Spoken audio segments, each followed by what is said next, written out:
I'm listening to a symphony. I'm not listening anymore. The robot's listening for me. If I'm talking to a friend, I'm not really talking to my friend. I'm just kind of going through, the robotic motions of talking while I'm thinking about what I'm going to make for dinner or something like that. It takes over things that we don't want it to do. And this is why Wilson quotes the line from T.S. Eliot, "Where is the life we have lost in living? It's gone to the robot. The robot's living it for us." Now, this is the same thing that Gurdjieff meant when he said that people are asleep and that we're mechanical. It's exactly the same thing. And in many ways, Gurdjieff's method, or we can say what Wilson discovered, his insights into this, agree in many ways with what Gurdjieff meant, this kind of shock, some kind of threat, some kind of inconvenience. I mean, Gurdjieff was a master at in inventing inconvenience, of artificial crisis. He would create situations in which his students would be completely perplexed. They'd have no idea what was going on. They'd be taken out of their everyday routine, their robot, their automatic responses to things, and be faced with something. But he would do horrible things. He would be like on a train, and he would make a lot of noise, and he would eat horrible food that smelled a lot, and he would ignore everybody. And the people around him were, mostly middle-class kind of, students who were rather, polite and courteous and all that, and they wouldn't have no idea what to do. But Gurdjieff he would step on their corns. That was his kind of way of doing it. And there's a variety of different kind of alarm clocks he invented, a variety of different kinds of things to upset your kind of robot. The most famous one is what he called the stop exercise. So at his Institute for the Harmonious Development of Man, you'd be going about whatever things you'd be doing somewhere, and suddenly he would say, "Stop," and you'd have to freeze in exactly whatever position you were in.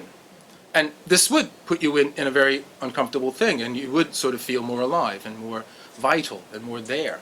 But even these kinds of things, they become routine after a while.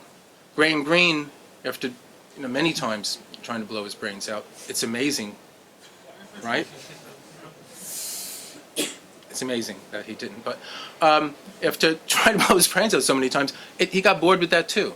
It didn't do it anymore, right?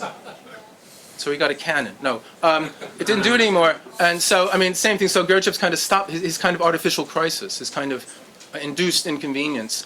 That didn't work, for some of his students after a while. And even Gurdjieff, changed his tactics after a while too. What Wilson was trying to do was, instead of this phenomenology, he wanted to understand what actually is going on, what's happening up here when we're making it familiar. It's something we're doing. We don't know we're doing it. We're not consciously aware of what we're doing. But there are mental operations that go on, because the robot is something that we, over time, have not voluntarily, not explicitly, but unconsciously have developed. It's an evolutionary device that we have developed. It's something we have learned how to do, just how we've learned how to do other things. But it's at this unconscious kind of level. So what he wanted to do, to try to uncover that. And by being uncover those mechanisms that sort of show us how the robot operates, we'll be able to basically take back some more of the life that the robot has taken over. And it's through doing that that we be able to become more conscious and have more of these kind of peak experiences. Because a peak experience is nothing more than being alive and awake in a non-robotic state. That's all it is. It isn't anything mystical in the sense of some supernatural event, some grace coming down to us from some other realm. It's basically us being conscious non-robotically. So I'm going to leave it there for you folks, so you can think about that. And if you have any answers, let me know. Thank you.